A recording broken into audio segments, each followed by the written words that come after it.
Vamos a iniciar una nueva videoconferencia de clases y en esta oportunidad vamos a hablar en general sobre las técnicas de investigación social de campo, los instrumentos de recolección de datos de forma directa, que son tres: la observación, el cuestionario y la entrevista. Em, para ello voy a utilizar el documento Teoría, Métodos y Técnicas de Investigación Social. Ustedes también pueden abrirlo, está en la página, sí, la página, a la parte última de su libro, está en la página 205. No tiene número, pero le corresponde la 205. Cualquier duda, jóvenes, por favor, planteenla como según el cronograma ya debieron haber leído esta parte. Y cuando uno lee, pues le quedan dudas. Bien, compañeros, voy a presentarles el contenido y vamos a platicar acerca de estos temas.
Bien, compañeros, vamos a platicar sobre las técnicas de investigación social de campo, porque precisamente ya nos toca elaborarlas. Aquí vamos a tratar tres instrumentos de recolección de datos de campo, que son la observación, el cuestionario y la entrevista. Jóvenes, les pregunto, ¿pueden ver en su pantalla el tema técnica de investigación social de campo? Sí, licenciado. Muy bien. Primero vamos a comenzar con la observación. Em, Fíjense que en el momento que comienza nuestra investigación, que según el cronograma comenzó el 13 de septiembre, entonces ahí comenzamos a observar. Y no es más que la aplicación sistemática de nuestros sentidos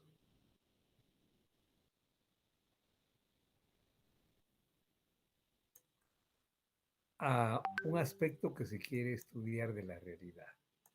Nosotros particularmente estamos investigando sobre el proceso eleccionario, ¿verdad, compañeros?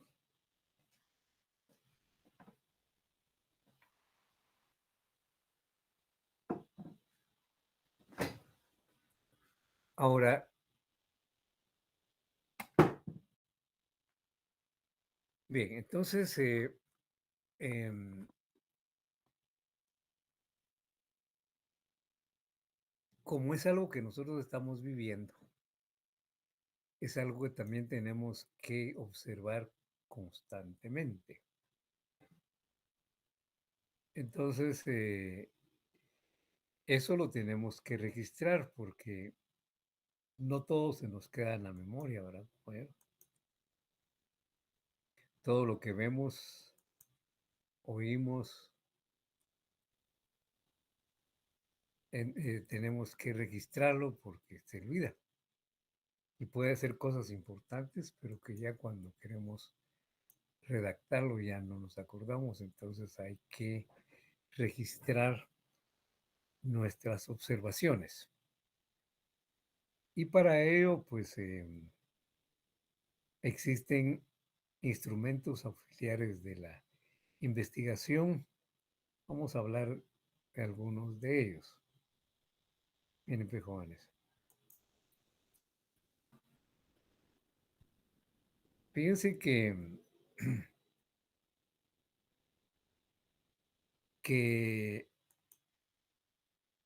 vamos a hablar de esto, los tipos de observación, porque posiblemente ustedes leyeron y alguna cosa pues hay que aclararla. Miren, particularmente en el caso de nuestra investigación, em, es una investigación sistemática, es una investigación científica. Vamos a hacerla de manera, eh, vamos a hacerla sobre un tema ya planificado, ya tenemos claro cuáles son nuestros objetivos, planteamos una hipótesis y todo eso nos va a nosotros a orientar sobre lo que vamos a observar. Entonces, no es una observación espontánea, sino que es una observación sistemática y vamos a obtener información importante para nuestro trabajo. Ahora, esta observación científica, la nuestra es una observación directa.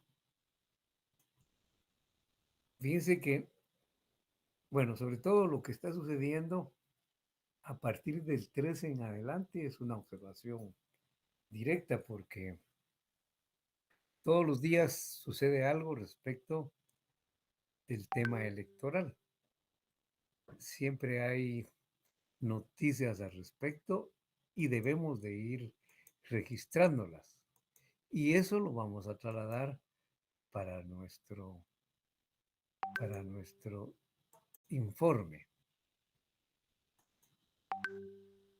No, no se trata que ya días antes de que se va a entregar el informe, vayan ustedes a internet, encuentran algo sobre la elección, hacen esto, pues lo copian y lo ponen en su trabajo y como varios encontraron algo, todos ponen lo que cada uno encontró.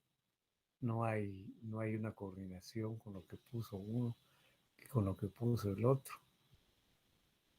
Y muchas veces es, eh, es bastante, ¿verdad, compañeros? Y le sale un trabajo grueso. Dice, miren, miren, miren el trabajo que hicimos. Y el trabajo no se mide en términos de tamaño, sino en el contenido.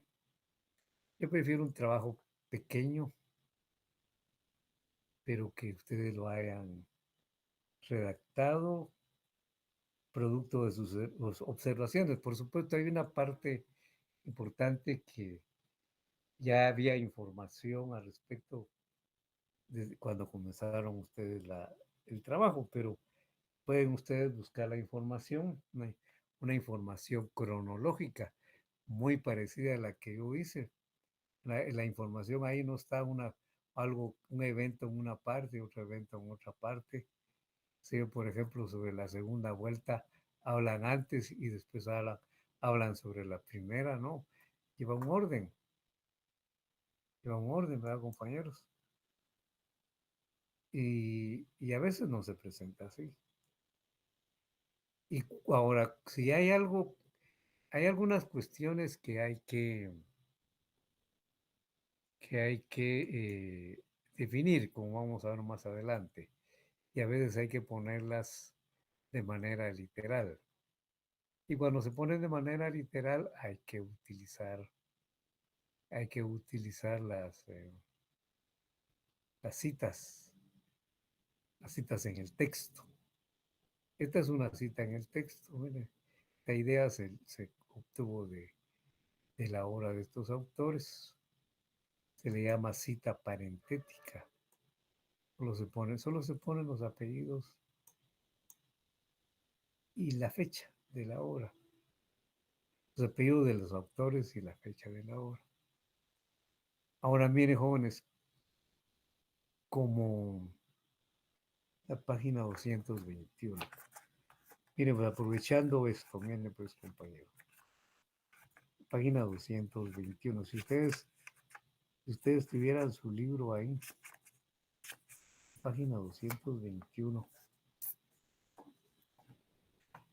Fíjense que, a ver, que está movida la cosa. No, fíjense que aunque está movida la cuestión por ello, no.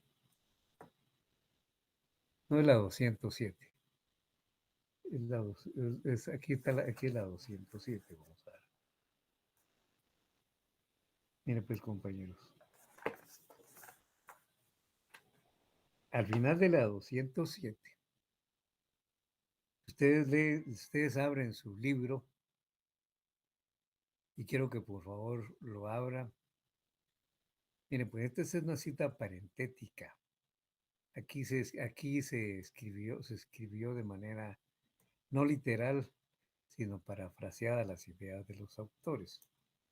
Y se hizo la cita correspondiente entre paréntesis. Por eso los autores se ponen entre paréntesis, pero se llama cita parentética. Pero fíjense, jóvenes, que cuando es cita parentética y hay dos autores, entonces en lugar de la I se le pone un ampersand. Este símbolo, miren. Es todo lo que aparece en la nueva, en la cuarta edición en español de APA. Yo traté de componer todo, pero son cositas tan pequeñas que se pasan, ¿verdad, compañeros? Y ya en la nueva ahora, si me doy cuenta y ya lo he impreso, vuelvo a imprimir todo otra vez para que no salga el error, pero cuando se me pasa, pues se me pasó, por eso le estoy diciendo que lo componga. Página 207, y el mismo error está aquí arriba. Es Goody y Hat, pero se le pone ampersand porque es una cita parentética, es una cita en el texto. se le llama cita parentética. Pero fíjense que acá, miren pues, acá eh, sucede que fue una cita directa, una cita literal. Y cuando la cita es literal, entonces es menor de 40 palabras, entonces se le ponen comillas, como esta. Y hay que ponerle el número de página. Bueno, esa es una cuestión. Las dos son citas parentéticas y por eso se llevan ampersand entre un apellido y otro. Ahora, vamos a ver. Eso también. Ahora, fíjense, jóvenes, que no, aquí no voy a encontrar un ejemplo, pero sucede que cuando les voy a poner el ejemplo que está en el libro. Me voy a ir a la página, si ustedes también se van conmigo.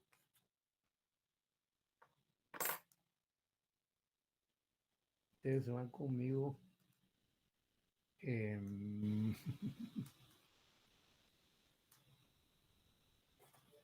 Ahí está, bueno, aquí está.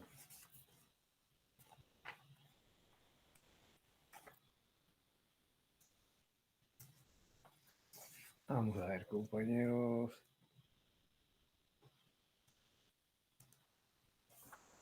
No tengo tampoco aquí un ejemplo. Bueno, voy a ver si encuentro un ejemplo más adelante y yo se los voy a poner. Pero para decirles algo, miren, hay otro tipo de hay otro tipo de citas en el texto que se llaman narrativas. Eh,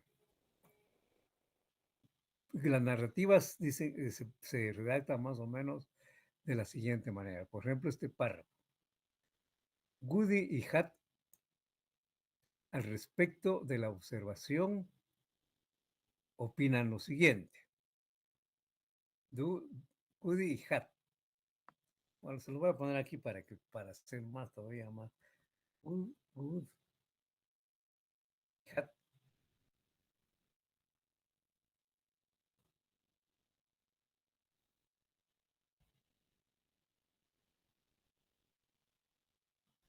al respecto de la observación de lo siguiente. Aquí estoy narrando lo que dice Goody Hat. Y acá, Goody Hat lo voy a poner afuera del paréntesis. Y solo pongo acá, pongo acá la fecha. ¿Eh? Pero ya quito esta acá y la convierto en una cita eh, narrativa, se llama. Como los apellidos del autor no están entre paréntesis, fíjense que no se pone este símbolo que estaba acá, de ampersand, sino que se pone I. Eso es lo que dice el APA en la última edición. Por lo tanto, para hacer esto, compañeros, yo sí les recomiendo que lean también, porque para APA fundamentalmente lo que vamos a utilizar es para las citas y referencias que se encuentran a partir de la página 79 de su libro. Y,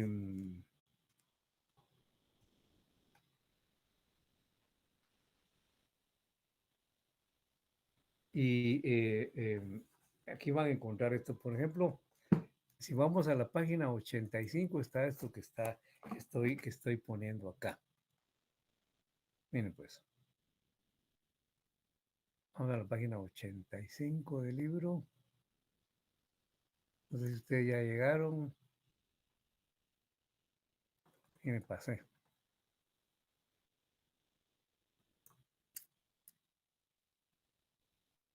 38. Mira, pues buenas dos. Ahí está. Aquí está bien. Para dos autores en una cita parentética, usar este, que es un ampersand o ampersand. Ampersand no tiene tilde, este ampersand. Como es en inglés, no sé si se pone este símbolo, ampersand. Este símbolo I, pero en inglés es bueno. Ahora, cuando es una cita narrativa, se pone de mí. Los apellidos de los autores están fuera del paréntesis. Entonces se pone I. Ahora, cuando son más de tres autores, ya no se pone solo el del primero y se pone et al. Bueno, y así hay muchas cosas que hay que tomar en cuenta, ¿verdad? Jóvenes, no me acuerdo cuál es por dónde vamos, 205, 206. Pero todo esto que les estoy diciendo es muy importante. Y por eso es que por eso es que ese libro tiene esta parte, porque si bien esto no lo enseñamos acá, ustedes ya lo aprendieron en un curso anterior, pero que es de muchísima utilidad y por eso se encuentra también acá. Y lo van a aplicar aquí precisamente en su investigación. Esto que estamos haciendo ya es una cosa práctica, es una cosa que ustedes ya supuestamente ya lo comenzaron a hacer. Eh, entonces, les estoy indicando cómo hacerlo.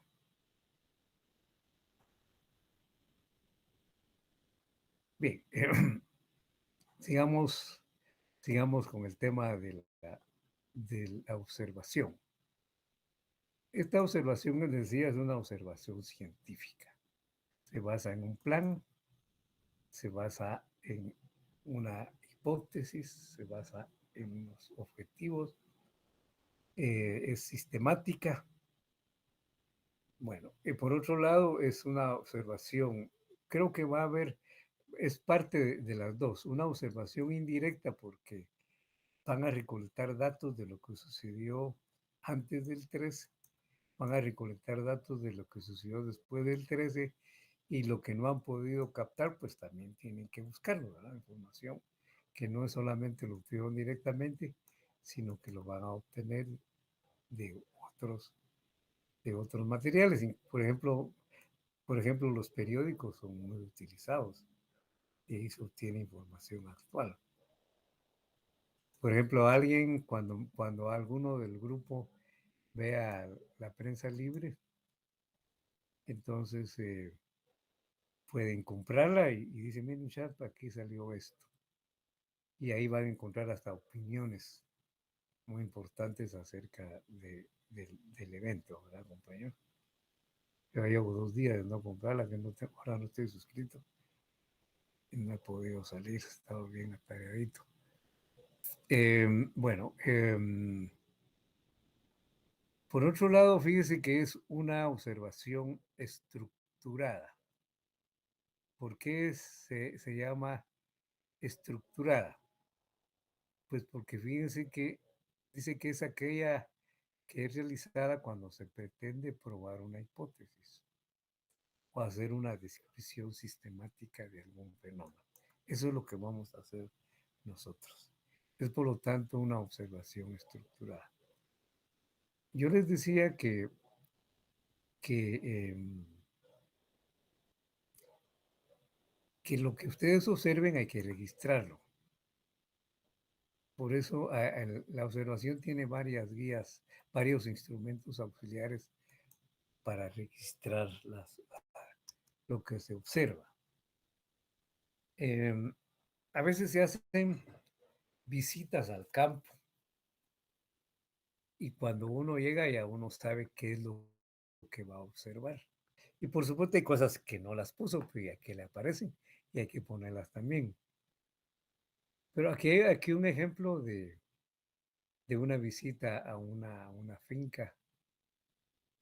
em, y aquí se pusieron lo listado de lo que se va a observar. Y luego ya se hizo el informe, qué fue lo que se observó, aquí muy muy detalladamente. Si ustedes leen esto, pues, pueden darse cuenta qué es lo que se observó, cómo se hizo cómo se hizo el informe. Hay cositas bastante específicas que es información importante. Y toda esta información, miren ustedes, después sirve para, para elaborar su informe. Como les digo, lo que ustedes van a elaborar lo han obtenido ustedes mismos de sus observaciones y lo van poniendo ahí en su trabajo. No es algo que van a encontrar ya hecho y que copian, sino es algo que ustedes van a redactar. Una cosita pequeña redactada por ustedes es lo valioso. No, no un trabajo muy grueso y todo copiado, ¿verdad, compañero? Bueno, Licenciado, disculpe. sí, cómo no. eh, yo tengo una duda conforme a las observaciones. Eh, Suponiendo de que nosotros hayamos visto una noticia y nosotros queramos colocar esa información, entonces ahí ya no tendríamos que recurrir a algún documento o algo así. Sería solamente escribirlo porque nosotros lo observamos. Exactamente. Ah, Ustedes bueno, gracias. pueden, incluso en lugar de hacer su ficha, o pueden dejarla como una ficha y después redactarlo, ¿verdad? Lo importante, porque si ellos si encuentran la prensa, acuérdense que si ustedes van a copiar literal lo de la prensa, igual hay que hacer citas. Pero pueden ustedes redactarlo con sus propias palabras. Y siempre hay que citar la fuente, de dónde se obtuvo esa información. Hay datos importantes y quien lee a veces le interesa esto y esto de dónde se obtuvo. Entonces ahí está la fuente, aquí está bien, Gracias. porque, para servirle. Bueno, si esto es importante, cualquier dato, incluso a veces a mí me llama la atención algún dato que ustedes obtuvieron, pero todo dato tiene que tener su fuente. Entonces va uno a buscar y busca y no tiene fuente. Va a la bibliografía y tampoco está ahí. Entonces uno no le puede servir ese dato para nada porque no tiene fuente. Así me ha sucedido varias veces. Alguna información importante, pero que los compañeros no, no pusieron su fuente. Es muy importante. Y acuérdense que cuando no se pone fuente, es como que si uno directamente hubiera conseguido la información. Muchas gracias por su participación, porque eso me ayuda también a, a extenderme un poquito más. Bueno, Disculpe, licenciado. señorita, La observación iría como parte de los resultados de la investigación, ¿verdad? piense que puede ir ahí, pero fíjese que la observación puede ir ahí como complementar lo que los compañeros, lo que los compañeros ponen. Eh, pero también puede ir en, cuando usted está describiendo el proceso, porque está obteniendo información. Y quizás más ahí le pueda servir, fíjese, ahí, qué está pasando diariamente. Entonces usted está relatando el proceso electoral, qué está pasando, y es resultado de su observación y lo puede poner directamente como parte de su información. De manera que puede ir en los dos lados. pero por el tipo de trabajo eh, le va a servir mucho en sus capítulos. Les va a servir bastante. Creo que no me Porque, expliqué bien. Creo que en la guía de observación, o sea, no la observación en sí como instrumento de investigación, sino la guía de observación, ¿dónde iría? no, mire, fíjese que esta guía se hizo porque había que ir a visitar una finca y teníamos que saber previamente qué es lo que vamos a observar. Pero nosotros podemos realizar una guía y hacer una lista, así, mire, qué es lo que yo necesito observar, esto y esto y esto. Entonces uno ya tiene una idea de qué es lo que va a observar y va obteniendo los resultados. Sí es bueno tener una guía de qué es lo que le interesa a uno observar. Ahora, esto lo puede registrar usted. Quizás en el caso nuestro, la, el auxiliar más importante puede ser el diario. ¿Qué sucede diariamente? Mire, sobre este tema. Se llama diario de campo o diario de ruta o bitácora. eh, y aquí solo registran exactamente lo que ha sucedido. Hay otro tipo de auxiliar que son las fichas de registro. En las fichas de registro, fíjense que se pone hasta la hora, qué fue lo que pasó y hasta una interpretación propia de lo que pasó. Esto puede servir mucho para cuando ustedes lo pasen ya a su informe. E incluso hasta estas cosas, de dónde lo obtuvieron, ustedes pueden hasta poner una su fichita en los anexos, ¿verdad? Ustedes están poniendo, ustedes están demostrando que utilizaron esto. Y de aquí ustedes redactaron una parte de su trabajo, de lo que observaron y de lo que comentaron. Entonces aquí les quiero dejar la idea que lo importante es que ustedes redacten el trabajo. No copiado, ¿verdad, compañeros? Sino redactado. Bien. Licenciado, perdone. Entonces, lo que usted está diciendo aquí es que todo lo que veamos en las noticias es lo que tenemos que ir redactando para hacer el capítulo, algún capítulo. Sí, sí, porque hay una parte, si ustedes ven, vamos a su plan. En su plan hay una parte donde yo les sugiero, pero esto es sugerencia del contenido del informe. Por supuesto que ustedes pueden ampliarlo o modificarlo. Bueno, estas primeras partes tienen que ir. El índice, la carátula también. Pueden ceñirse a lo que dice aquí, pueden orientarse por lo que dice APA y que también está aquí en el libro, cómo pone, el formato APA para una carátula, o pueden ceñirse con el tradicional. Em, el índice, ahora el contenido, introducción. Aquí les digo lo que contiene la introducción. Mínimo, ¿verdad, compañero? Y luego los capítulos. Hay que ponerle un capítulo de metodología. Aquí está, mire, aquí está el proceso leccionario. Ustedes más o menos describen el proceso leccionario. Fíjense que yo aproveché la descripción de lo que está sucediendo para dar varias definiciones, para que entonces en eso se me convirtió en un marco teórico. No puse muchas tampoco porque para que ustedes también vayan buscando sus propias definiciones o las que yo doy, ustedes encuentren otras. Pero ustedes ven que hay una descripción del proceso, cómo se ha ido dando. Yo creo que eso es importante, seguir ese orden cronológico.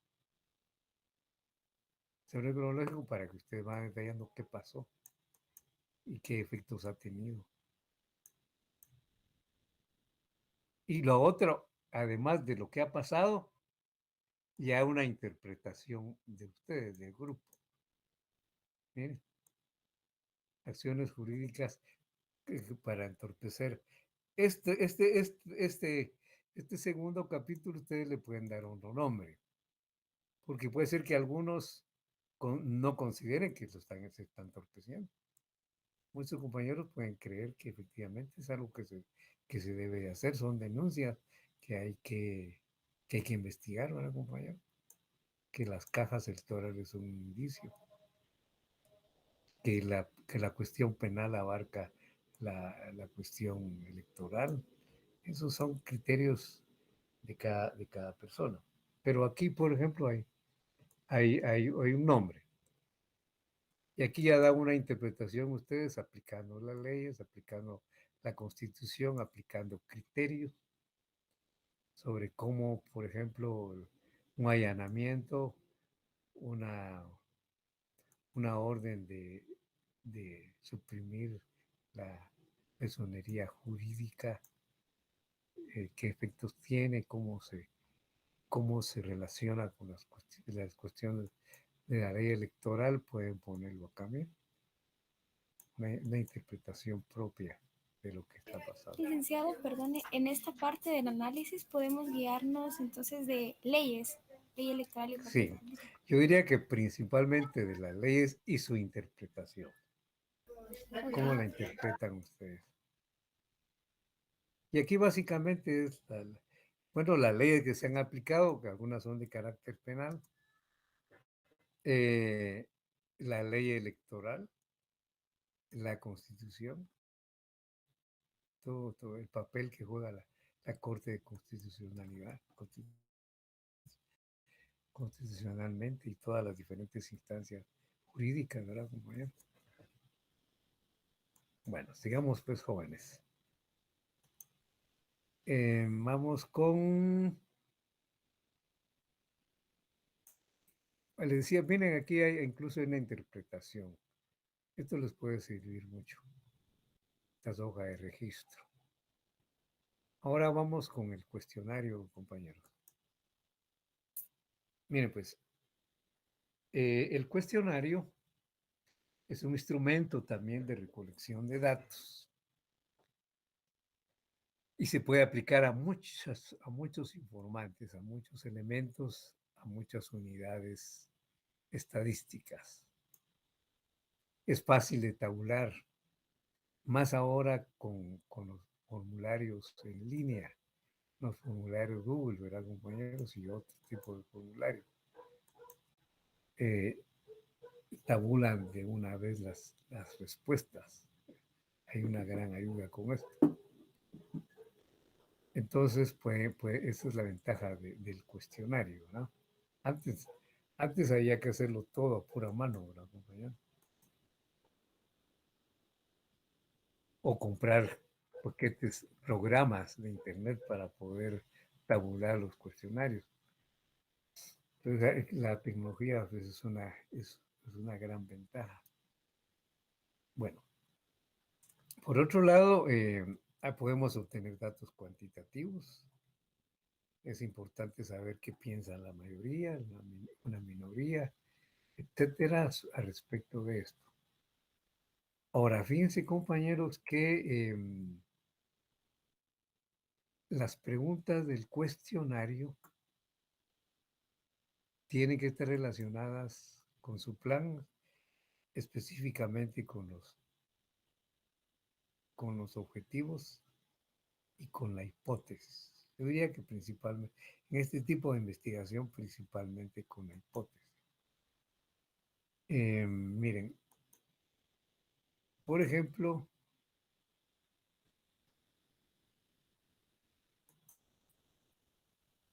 vamos a la hipótesis.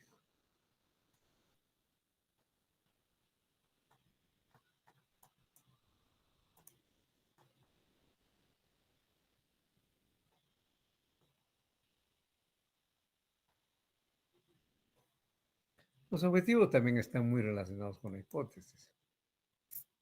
Eh, miren, aquí ves, relacionado con la hipótesis, criterio de los estudiantes están están relacionados, coordinados una cosa con la otra.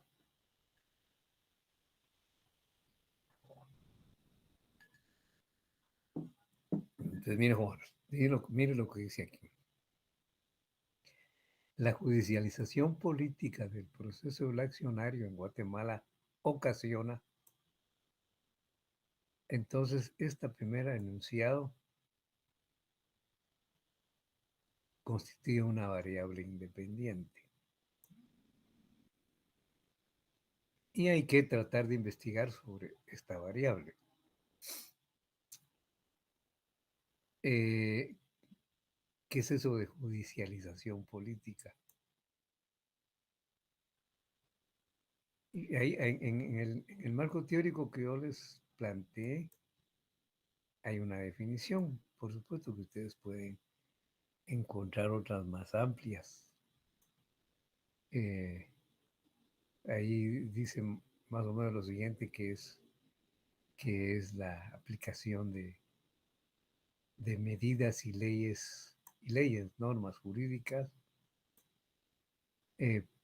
al proceso eleccionario para obtener ventajas políticas, ventajas que debieran obtenerse a través del voto, pero que tratan de obtenerse, ¿verdad? A través de aplicar, de retorcer, yo que no aplicar, sino de retorcer las leyes. Por supuesto, esta expresión es un criterio muy particular.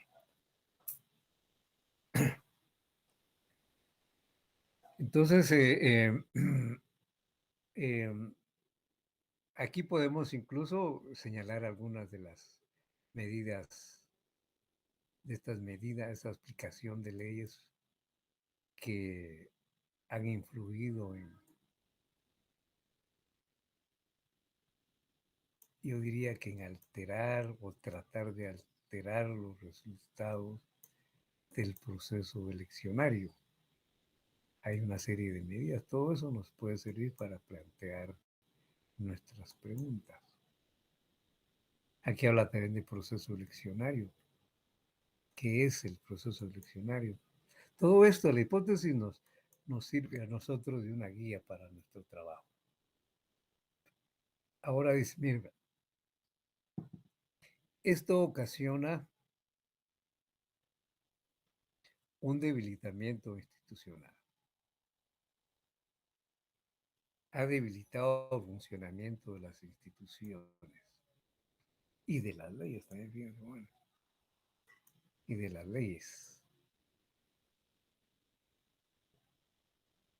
Les digo, por ejemplo,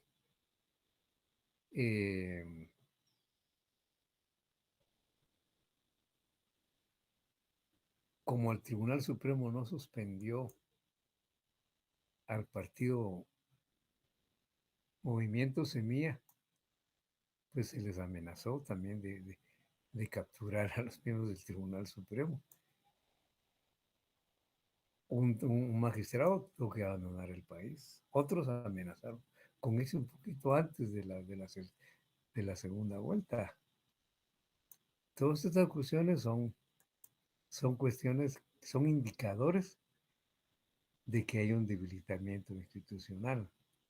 Por eso yo cuando yo les suba el cuestionario,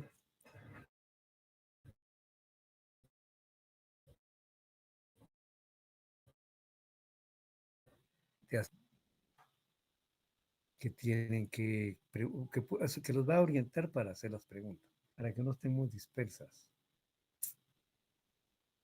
Y miren lo que dice además, y merma del Estado de Derecho. También ustedes averigüen qué es el Estado de Derecho y cómo se ha debilitado también este Estado de Derecho.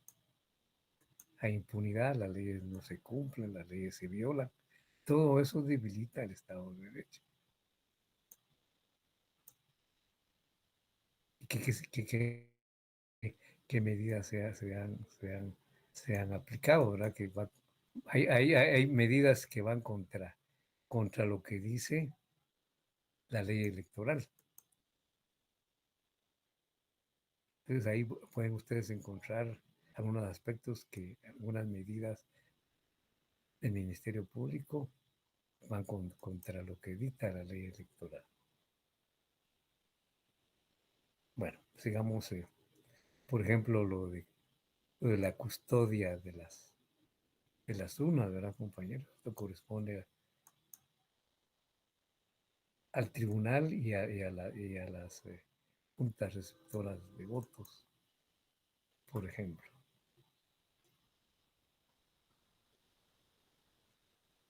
Bueno, entonces, todo esto tiene otro efecto. Por eso yo también esto último también lo tomo como otra variable dependiente. Todo esto que ha sucedido genera la necesidad de interpretar cómo se han aplicado las leyes. Por la gente en general ha hecho muchas interpretaciones. En los periódicos, en las revistas se encuentran las opiniones de mucha gente. También los estudiantes de derecho tienen tienen sus propias interpretaciones, ¿verdad, compañero? Los que no dicen nada son los del Colegio de Abogados y tampoco la Universidad de San Carlos, ¿verdad? Lastimosamente, lastimosamente. Em, ¿Y qué posibles efectos pueda tener? Esto también ustedes pueden preguntar al respecto de qué efectos políticos. Por ejemplo, un efecto político es dejar sin partido a los futuros diputados, por ejemplo. Un efecto político puede ser que no les den posesión y tampoco al presidente y vicepresidenta electo, puede ser. Y esto podría generar hasta un golpe de Estado. ¿Verdad? Hay efectos políticos, hay efectos judiciales. Cómo, cómo se alteran las leyes y cómo pues esto en adelante se convierte en una práctica, porque Jimmy Morales comenzó desobedeciendo a la Corte de Constitucionalidad. La Corte mandó en su oportunidad mantener a la CICIG hasta que venciera el periodo establecido.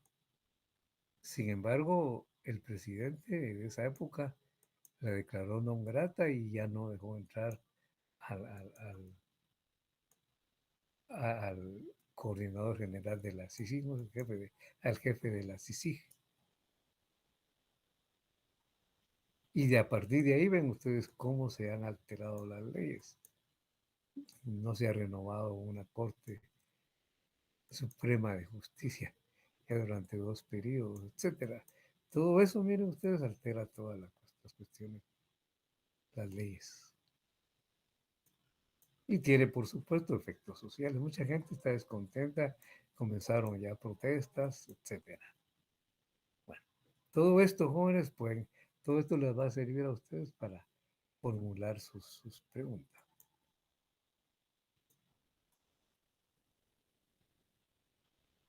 Fíjense que el cuestionario tiene diversas clases de preguntas. En el cuestionario principalmente se utilizan preguntas cerradas. Algunas pueden ser dicotómicas, como por ejemplo esta, mira. La respuesta es sí o no. Estas son las más fáciles de hacer y a veces las otras cuestan. Y hay cuestionarios que solo llevan este tipo de preguntas, sí o no. O dicotómica, ¿verdad? Solo dos respuestas. Cuando sea necesario, por supuesto, hay que ponerlas. Pero también se pueden poner estas. Miren, las respuestas cerradas consisten en que se le dan al interrogado las opciones para que las marque. Ahí, estas como no son solo, con las que son dos se llaman dicotómicas. Y cuando hay muchas, se les dicen cerradas politómicas. Hay cerradas politómicas que tienen múltiples respuestas, como por ejemplo esta. Puede ser que alguien lea varias secciones de la prensa económica, cultural, deportiva, eventos sociales, etcétera. Pero hay politómicas que tienen varias respuestas, pero que solo se puede contestar una. Por ejemplo, esta de qué semestre cursa en la universidad. Hay solo una pueden contestar. O hay mixtas. Que sea, por ejemplo, acá, miren, económica, cultural, deportiva, y si hay otra, de algunas otras prensas o periódicos trae otra, pues pueden poner usted aquí 5 otras para que la otra persona conteste con sus propias palabras. Y en ese caso, las 5 ya es una respuesta abierta. Ahora, les decía que aquí en el cuestionario algunas pueden ser así mixtas. Pueden llevar a una que otra pregunta abierta si es necesario, pero fundamentalmente deben de predominar las preguntas cerradas, porque es una cosa que debe contestarse rápidamente. ¿Verdad? La gente no tiene tiempo, hay que convencerlo de que le llenen a uno el cuestionario, etcétera. Bueno, sigan leyendo todas estas preguntas. Por ejemplo, el filtro. Ustedes van a preguntar algo sobre la ley electoral. Pues ustedes, en primer lugar, pregunten a la gente si ya ha leído, conoce la ley electoral. Y si le dice que sí, entonces que conteste. Ahora, si le dice que no, entonces que no conteste. Pues, si respondió sí, conteste lo siguiente. Solo para los que pusieron sí. Estas son preguntas de filtro. Bueno, al respecto de esto, si conoce la ley electoral, compañeros, estos cuestionarios no son un examen, no son un privado. No hay que ponerles a preguntarles sobre la ley electoral, a ver qué dice tal artículo. No, más que todo es cuestiones relacionadas con la interpretación. No les pregunten no le hagan preguntas de privado a los compañeros. No es un examen. ¿Estamos? Bueno, vamos a ver. Miren, aquí dice reglas básicas para construir un cuestionario. Es importante tomar en cuenta, eso que esto no lo voy a grabar todavía. Permítanme un momentito, bueno. Permítanme un momentito. Me está saliendo.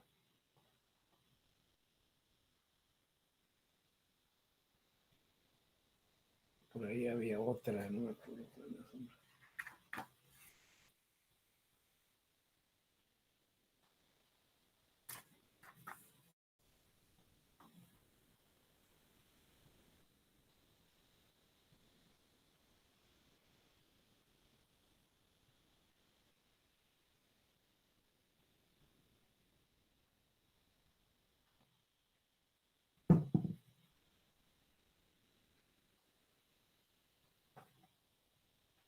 Jóvenes.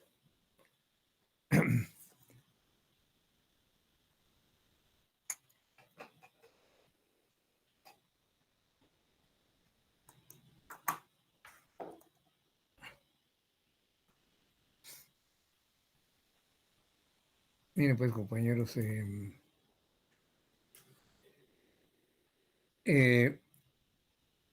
partir de la hipótesis es lo que les decía hace un momentito. Permítanme un momentito, compañeros, un momentito, por favor. Permítanme un momentito.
Pues miren, pues, compañeros,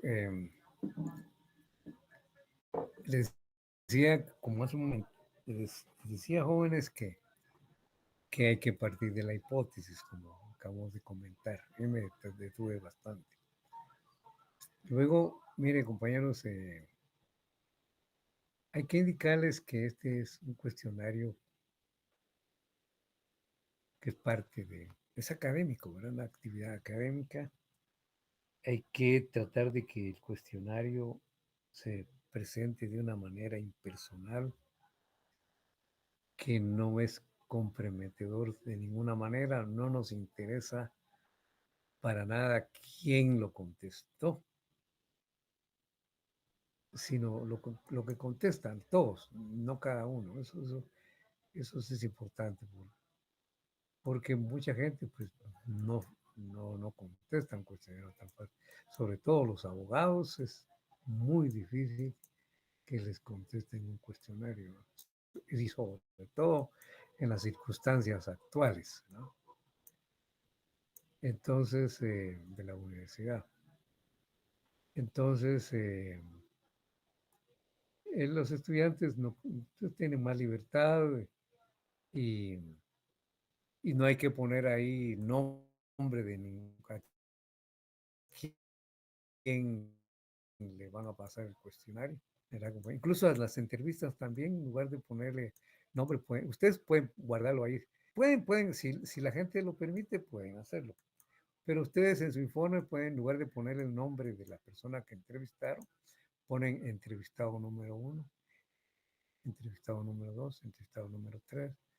Yo les decía que la entrevista debe de ser aplicada a más o menos 3 a 5 personas, no más, la entrevista. Ahora esto, pues sí, hay una muestra. Ahora, fíjense que,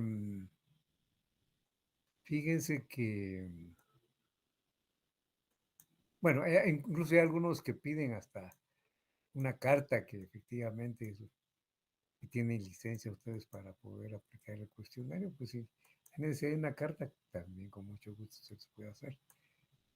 Ahora, fíjense, jóvenes, que si usted ya tiene su muestra, qué bien, que se ajuste a su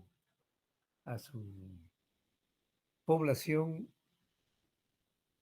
que se ajuste esa muestra, que se ajuste a su población. Si no, podemos utilizar mis otras secciones, o sea, que si yo tengo 3 secciones más, entonces una sección le pasa a otra sección y pues logramos cubrir. Lo único que una muestra de 10 es muy pequeña, tiene que ser por lo menos una muestra de 20. O sea que se va casi a necesitar el doble, por lo que pudiéramos utilizar los que puedan conseguir por su medio, pues magnífico. Los que no, pues vamos a tener que conseguirles. También puedo utilizar unos compañeros de la noche. Del año pasado tuve 2 secciones. Y para distribuir esto, compañeros, vamos a hacer una reunión de coordinadores a principios de la otra semana, ya sea el lunes o el martes a más tardar. Estén atentos, yo les voy a mandar un correo, ustedes me pusieron su correo ahí en las listas, entonces vamos a mandar un correito para hacer y les pongo yo ahí un link para hacer una videoconferencia y ahí nos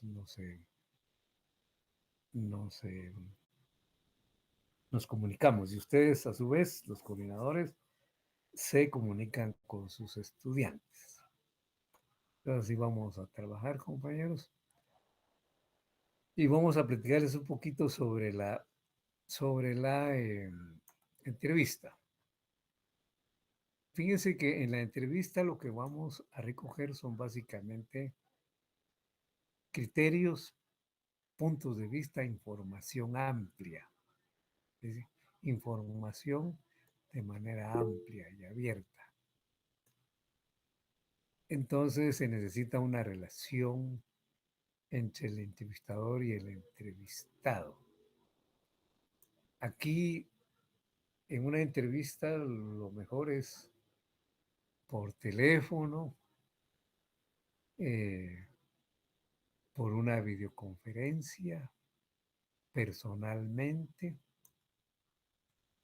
porque si no es como que fuera un cuestionario, a veces, y se le mandan las preguntas para que las conteste. Preferiblemente sería en una videoconferencia, ¿verdad, compañero? Y hay que pedirle permiso al entrevistado si le pueden grabar para que lo importante es que ustedes graben, porque necesitan toda esa información. Después lo procesan. Em, bueno, acuérdense que aquí los criterios son muy importantes. Les decía que es una muestra mucho más pequeña. Puede ser de 3 a lo más 5 personas. Em, también, ¿qué más podríamos decir aquí? Fíjense que en la entrevista, miren, la entrevista, traten de ustedes, por supuesto, de hacer una lista de preguntas, pero que no contesten, que sea eso lo único que va a contestar, ¿verdad? Que eso pasaría si ustedes les mandaran solo una lista de preguntas. Sería una entrevista estructurada. No traten de que sea una entrevista semiestructurada. O sea, que tengan preguntas, pero en la medida que les responda la persona, puedan ustedes repreguntarle alguna cosa que contestó que le llama la atención, que necesitan que se les amplíe, hacerle inmediatamente otra pregunta, ¿verdad? Estas son esta es la entrevista semiestructurada que se aplica mucho en la investigación. Entonces, jóvenes,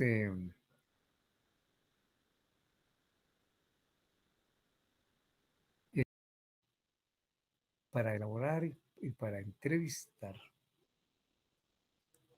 miren, quien entrevista tiene que conocer el tema, tiene que dominar el tema.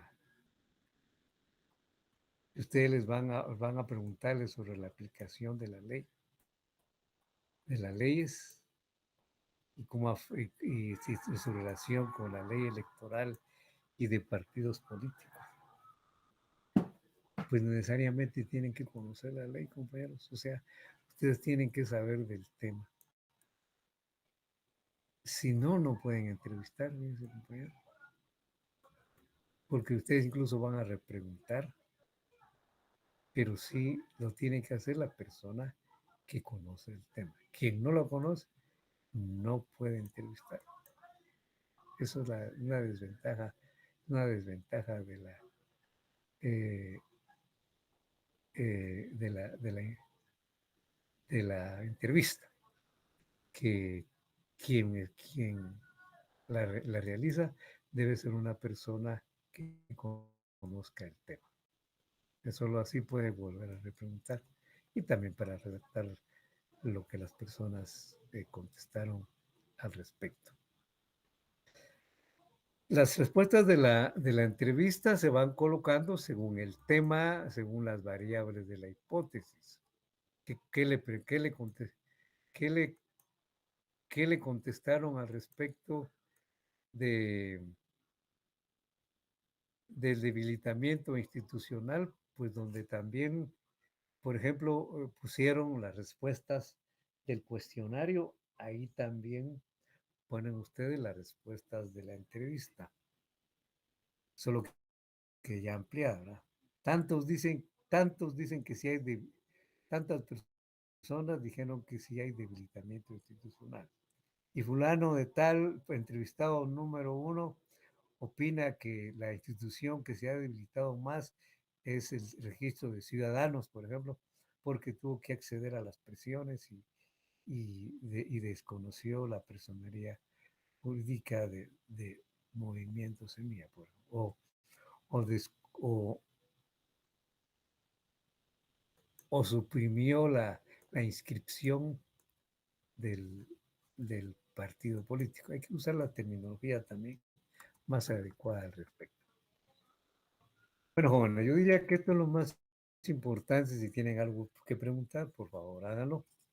Y entonces nos vamos a comunicar con los compañeros el próximo entre el lunes y el martes para tener una reunión con coordinadores. Jóvenes, les agradezco mucho su atención y su participación Licenciado, y nos perdón. vemos el próximo día de clases. Se me cuidan bastante. Gracias, licenciado. Nos vemos, jovenazos. Feliz tarde, licenciado. Feliz tarde. Muy buena tarde, Feliz tarde. compañeros. Muy buena tarde, jóvenes. Me cuidan mucho. Feliz tarde, licenciado. Muy buena tarde, compañeros. y Feliz tarde, compañeras. licenciado. Muy Buenas buena tarde. Buenas tardes, se me cuidan. Me cuidan mucho. Hasta la próxima.